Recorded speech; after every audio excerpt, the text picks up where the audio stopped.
মতো 5 ওয়াক্ত নামাজ পড়ে না, যারা আমার সুন্নাত তরিকা অনুযায়ী চলে না, যারা হারাম হালাল তমিজ করে খায় চলে না, যারা বেপর্দায় চলে পর্দা করে না, যারা সুন্নাত তরিকার উপরে চলে না, যারা জুলুমের ভিতরে লিপ্ত, এক কথায় যারা আল্লাহর হুকুমের বিরুদ্ধাচরণ করে, তাদের ব্যাপারে আমার মালিক যে আযাব ও গজবের ঘোষণা দিছে, ওই 1 সেকেন্ডের আযাব সহ্য করার শক্তি দুনিয়ার কোন মানুষের না। আমার উম্মত কিভাবে জাহান্নামের আগুনে জ্বলবে, এই চিন্তা আমি রসুলের দাড়ি পাইখা গেল, আমি রসুলের পিঠ মোবারক গুজা হয়ে গেল। এ কবরের যাত্রীরা, হে আল্লাহর বান্দারা, পর্দার আড়ালের মা বোনেরা, আল্লাহর রসুল কিন্তু তার নিজের চিন্তায় দাঁড়িয়েও পাকে নাই, তার পিঠ মোবারকও গুজা হয় নাই।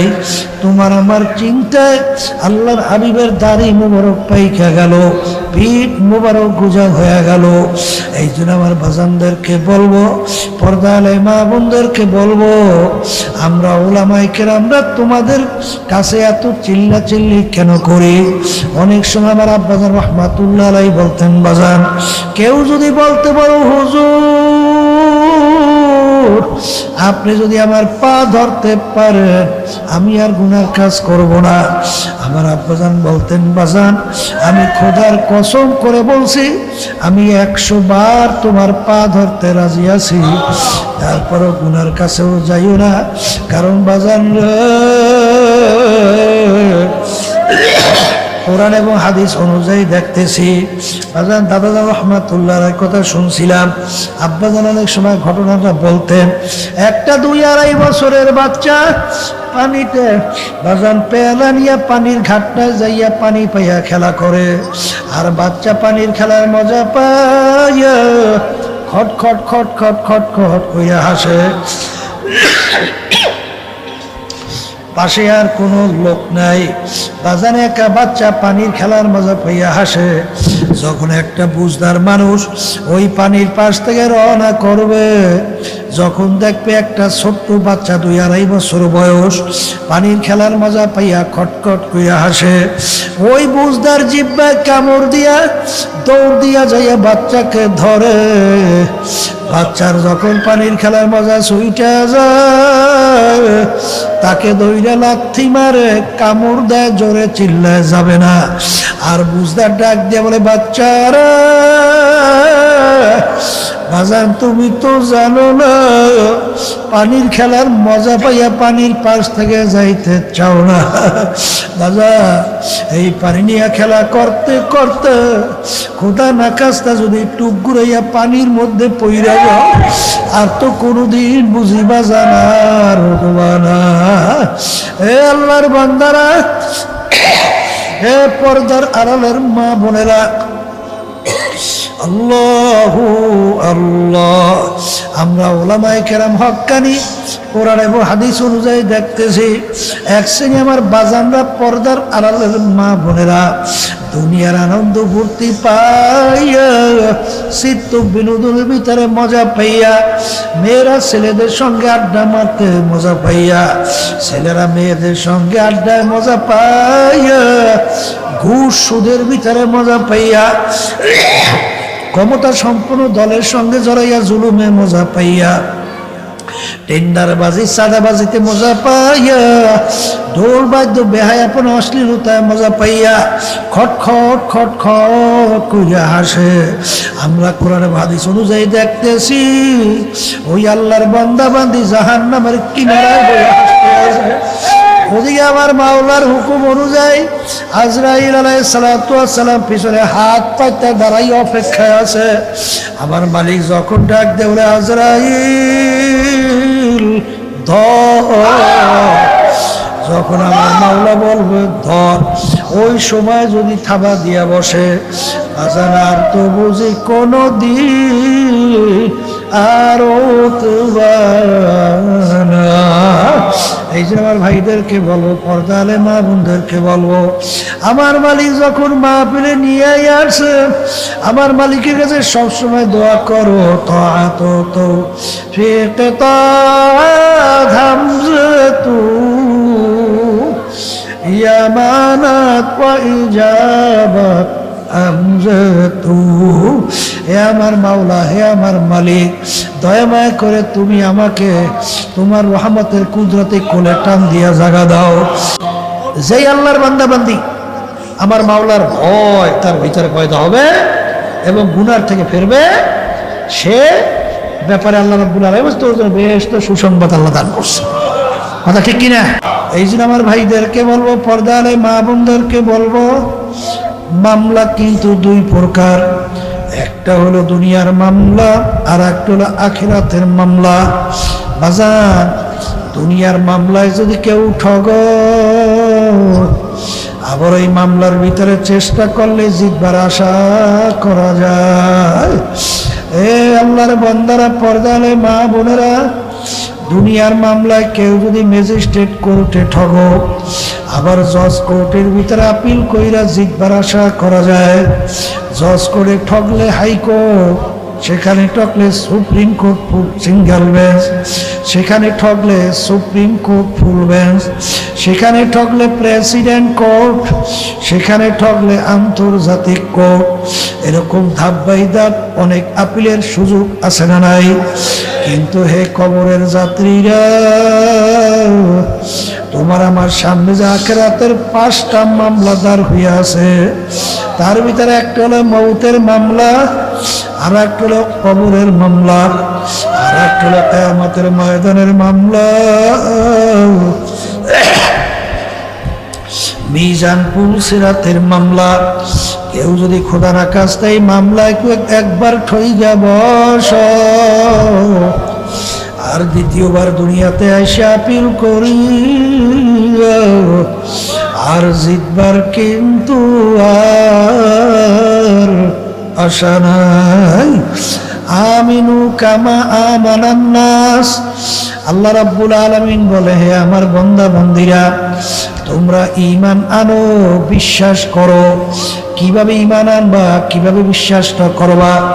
আল্লাহ রাব্বুল আলামিন বলেন, সাহাবায়ে কেরামরা যেভাবে বিশ্বাস করছিল, বাজান সাহাবায়ে কেরামদের ঈমানের অবস্থা কেমন ছিল?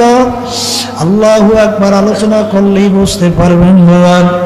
আল্লাহু আকবার, আল্লাহু আকবার।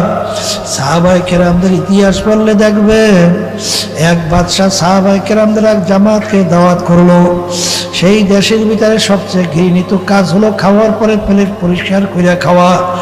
বাজান, বাদশার মেহমান যদি এই কাজটা করে, বাদশাহ সমাজের ভিতরে লজ্জিত হবে।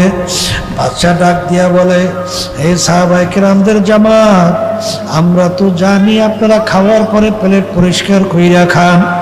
আমার দেশের ভিতরে সবচেয়ে ঘৃণিত কাজ এইটা আজকে আমার সম্মানের জন্য করলে আমি সমাজে মুখ দেখাতে পারবো না, এইটা আজকে বাদ দেওয়া লাগবে। সাহাবায়ে কেরামদের জামাত বলে, বাদশাহ, আমরা বাদশার মেহমান হব, এই সম্মান কামাই করতে যাইয়া আল্লাহ রাসূল সাল্লাল্লাহু আলাইহি ওয়াসাল্লাম তার একটা সুন্নাত ছেড়ে দেব। ও বাদশা, তুমি জেনে রাখো, আমাদের জীবন গেলেও হবে না। আল্লাহর বান্দারা, সাহাবায়ে কেরামদের ঈমান কেমন ছিল?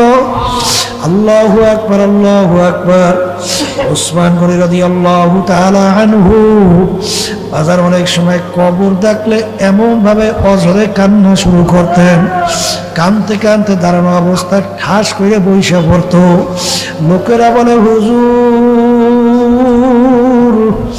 আপনি কবর দেখলে এরকম কেন অস্থির হইয়া যান? তখন তিনি বলে, ও আমার সাথীরা, আখিরাতের যেই কটা ঘাটি, তার প্রথম নম্বর ঘাটি হইল কবর। এই কবরে যার সঙ্গে ভালো ব্যবহার হবে, সামনের ঘাটি তো ভালো ব্যবহারের আশা করা যায়। এই জন্য আমি কবর দেখলে সহ্য করতে পারি না। বাজার উমর ফারুক রাদিয়াল্লাহু তাআলা আনহু অর্ধেক দুনিয়ার রাজত্ব করলেন। তার ইতিহাস পড়লে দেখবে তিনি মাওলার ভয়, জাহান্নামের ভয়, কাঁদতে কাঁদতে গাল মুবারকে দুইটা কালো দাগ পইরা গেছিল। লোকেরা বলে আমি আপনার গালের কালো দাগ তো ভালো দেখা যায় না, ঔষধ লাগান ভালো হবে। তিনি বলে ও আমার সাথীরা, মালিক যখন জিজ্ঞাসা করবে ওমর কি আমল নিয়ে আসছো, বলবো মালিক তোমার ভয়, তোমার জাহান্নামের ভয়। কাঁদতে কাঁদতে গালের ভিতরে দাগ পরাইয়া নিয়ে আসছি। এই আল্লাহর বান্দারা, পর্দালে মা বোনেরা, ওমর ফারুক রাদিয়াল্লাহু তাআলা আনহু বাজার অনেক সময় রাস্তা দিয়ে হাঁটতো, ভেজা কুড়া নাড়া হাতের ভিতরে উঠাইয়া অজরে কানতো আর ডাক দিয়া দিয়া বলতো, ও ভেজা কুটা নাড়া, তুই আমার চেয়ে অনেক ভালো, তোর কোনো হিসাব নাই, তোর কোনো জাহান্নাম নাই, তোর কিয়ামতের ময়দানে দাঁড় হওয়া লাগবে না, মালিকের সামনে দাঁড়াইয়া হিসাব দেওয়া লাগবে না, তুই মাটির সঙ্গে মিলে যাবি। কিন্তু আমি ওমর মানুষ, আমার মালিকের সামনে আমার দাঁড়াইয়া হিসাব দেওয়া লাগবে। ও ফেজা কুটার নারা, তুই আমার চেয়ে অনেক ভালো। এ দুনিয়াদার পাগল, আলী রাদিয়াল্লাহু তাআলা আনহু অনেক সময় যখন ওযু করতে যাইতেন, চেহারা মোবারক লাল হইয়া যাইত। জিজ্ঞেস করে আমির, আপনার চেহারা এইভাবে কেন লাল হইয়া যায়? আরে আমি ওযু করতে যখন যাই তখন আমার খেয়াল আসে আমি কার সামনে দাঁড় হওয়ার জন্য রওনা করছি, কোন জায়গা থেকে আমার কি বেয়াদবি হয়, কি ভুল হয়, আমার তো জানা নাই। এই ভয় আমার এরকম অবস্থান হইয়া যায়। কিন্তু আমার বাজানদেরকে বলবো, পর্দার আড়ালে মা বোনদেরকে বলবো, বাজান আমিনু কামা আমানান নাস, তোমরা ঈমান আনো, বিশ্বাস করো সাহাবায়ে কেরামরা যেভাবে ঈমান আনছিল। এক শ্রেণী আমার বাবারা, এক শ্রেণীর পর্দার আড়ালের মা বোনেরা দুনিয়াকেও খুশি রাখে, মসজিদে দিয়া সেজদায় পড়ে আমার মালিককেও খুশি করতে চাই। কিন্তু আল্লাহ রাসূল বলে, ও আমার উম্মতেরা, দুনিয়া এবং আখিরাতের সম্পর্ক কাজ জরুরতে দুই সতীনের মতো। দুই সতীন একত্রে যেভাবে খুশি রাখা যায় না, এইভাবে একত্রে আখিরাত এবং দুনিয়াকেও খুশি রাখা যায় না। কেউ যদি দুনিয়াকে খুশি করো, আখিরাত বেজার হবে। কেউ যদি আখিরাতকে বেজার করো, দুনিয়া খুশি হবে। এই জন্য আমার বাজানদেরকে বলবো, বাজান পর্দার মা বোনদেরকে বলবো, বাজান দুনিয়া সম্পর্কে একটু চিন্তা করো। তার দুনিয়া দারুল মেহনে ওয়াল বালা, দুনিয়া কিন্তু বালা মুসিবতের জায়গা, দুনিয়া কিন্তু ব্যারাম আর রোগ ব্যাধির জায়গা। বাজান এখানে আরামের জায়গা না, কেউ কোনোদিন আরাম পায় না, কেউ কোনোদিন পাবে না। এমন একটা লোক বের করতে পারবেন না, সে বলবে আমি খুব ভালো অবস্থানে 100%। বাজান যখনই আলোচনা করবেন দেখবেন একদিন না একদিক থেকে আর সমস্যায় আছে। আসলে দুনিয়া শান্তির জায়গা না, কেউ কোনদিন শান্তি পায় নাই, কেউ কোনদিন পাবে না। কিন্তু আমার বাজানদেরকে বলবো, দুনিয়ার ভিতরে আমার মালিক তোমাকে আমাকে পাঠাইলেন আখিরাত কামাই করার জন্য। কিন্তু আমার বাজানদেরকে বলবো, দুনিয়ার পিছনে যারা পড়বা, আখিরাতকে যারা ভুলবা, সেই বাজানদেরকে বলবো, পর্দালের মা বোনদেরকে বলবো, বাজান রে, ওই আখিরাতের ব্যাপারে, কবরের ব্যাপারে, জাহান্নামের ব্যাপারে আমার মাওলা আল্লাহ রাসূল সাল্লাল্লাহু আলাইহি ওয়াসাল্লাম যে আযাবের ঘোষণা দিয়েছে, ওই এক শ্রেণীর আযাব সহ্য করার শক্তি দুনিয়ার কোনো মানুষের নাই। অল্প বয়সে আল্লাহর হাবিব সাল্লাল্লাহু আলাইহি ওয়াসাল্লাম তার দাড়ি মোবারক পাইকা গেল, পিঠ মোবারক গোজা হয়ে গেল। সাহাবায়ে কেরাম বলে, ইয়া রাসূলুল্লাহ, ইয়া হাবিবাল্লাহ, এত অল্প বয়সে আপনার দাড়ি মোবারক কেন পাইকা গেল, আপনার পিঠ মোবারক কেন গোজা হয়ে গেল? আল্লাহর রাসূল বলে, ও আমার সাহাবারা, আমি রাসূল যা দেখি তোমরা তো দেখো না, আমি রাসূল যা শুনি তোমরা তো শোনো না, আমি রাসূল যা জানি তোমরা তো জানো না। আমার মালিক নাফরমান যারা বেনামাজি ঠিক মতো 5 ওয়াক্ত নামাজ পড়ে না, যারা আমার সুন্নাত তরিকা অনুযায়ী চলে না, যারা হারাম হালাল তমিজ করে খায় চলে না, যারা বেপর্দায় চলে পর্দা করে না, যারা সুন্নাত তরিকার উপরে চলে না, যারা জুলুমের ভিতর লিপ্ত, এক কথায় যারা আল্লাহর হুকুমের বিরুদ্ধাচরণ করে, তাদের ব্যাপারে আমার মালিক যে আযাব ও গজবের ঘোষণা দিছে, ওই 1 সেকেন্ডের আযাব সহ্য করার শক্তি দুনিয়ার কোন মানুষের নাই। আমার উম্মত কিভাবে জাহান্নামের আগুনে জ্বলবে, এই চিন্তা আমি রসুলের দাড়ি পাইকা গেল, আমি রসুলের পিঠ মোবারক গোজা হয়ে গেল। এ কবরের যাত্রীরা, হে আল্লাহর বান্দারা, পর্দার আড়ালের মা বোনেরা, আল্লাহর রাসূল কিন্তু তার নিজের চিন্তায় দাড়িও পাকে নাই, তার পিঠ মোবারকও গোজা হয় নাই। তোমার আমার চিন্তায় আল্লাহর হাবিবের দাড়ি মোবারক পাইকা গেল, পিঠ মোবারক গোজা হয়ে গেল। এই জন্য আমার বাজানদেরকে বলবো, পর্দায় মা বোনদেরকে বলবো, আমরা ওলামায়ে কেরামরা তোমাদের কাছে এত চিল্লাচিল্লি কেন করি? অনেক সময় আমার আব্বাজান রাহমাতুল্লাহ আলাইহি বলতেন, বাজান কেউ যদি বলতে পারো হুজুর আপনি যদি আমার পা ধরতে পারেন আমি আর গুনার কাজ করব না। আমার আব্বাজান বলতেন, বাজান আমি খোদার কসম করে বলছি আমি 100 বার তোমার পা ধরতে রাজি আছি, তারপরও গুনার কাছেও যাইও না। কারণ বাজান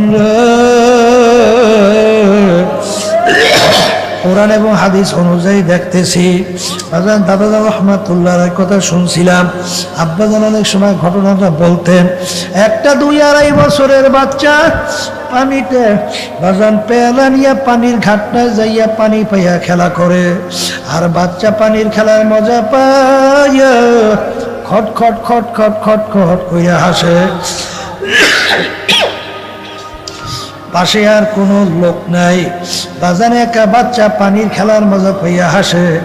যখন একটা বুঝদার মানুষ ওই পানির পাশ থেকে রওনা করবে, যখন দেখবে একটা ছোট্ট বাচ্চা 2-2.5 বছর বয়স পানির খেলার মজা পাইয়া খটখট কইয়া হাসে, ওই বুঝদার জিহ্বায় কামড় দিয়া দৌড় দিয়া যাইয়া বাচ্চাকে ধরে।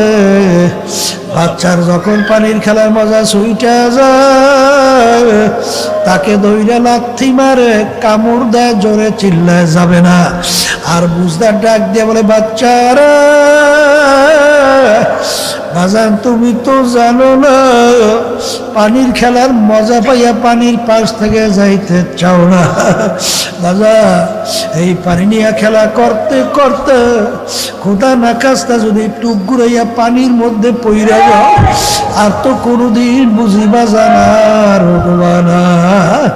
এ আল্লাহর বান্দারা, হে পর্দার আড়ালের মা বোনেরা, আল্লাহু আল্লাহ, আমরা ওলামায়ে কেরাম হক্কানি কোরআন এবং হাদিস অনুযায়ী দেখতেছি, এক শ্রেণী আমার বাজানরা পর্দার আড়ালের মা বোনেরা দুনিয়ার আনন্দ ফুর্তি পাইয়া, চিত্ত বিনোদনের ভিতরে মজা পাইয়া, মেয়েরা ছেলেদের সঙ্গে আড্ডা মারতে মজা পাইয়া, ছেলেরা মেয়েদের সঙ্গে আড্ডায় মজা পাইয়া, ঘুষ সুদের ভিতরে মজা পাইয়া, ক্ষমতা সম্পন্ন দলের সঙ্গে জড়াইয়া জুলুমে মজা পাইয়া, টেন্ডারবাজি চাঁদাবাজিতে মজা পাইয়া, ঢোল বাদ্য বেহায়াপন অশ্লীলতায় মজা পাইয়া খট খট খট খট কইরা হাসে।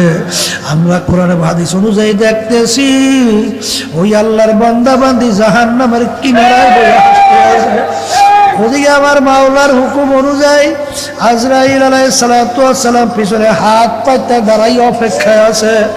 আমার মালিক যখন ডাক দেয় ওরে আজরাইল ধর, যখন আমার মাওলা বলবে ধর, ওই সময় যদি থাবা দিয়া বসে আজান আর তো বুঝি কোনো দিন আরো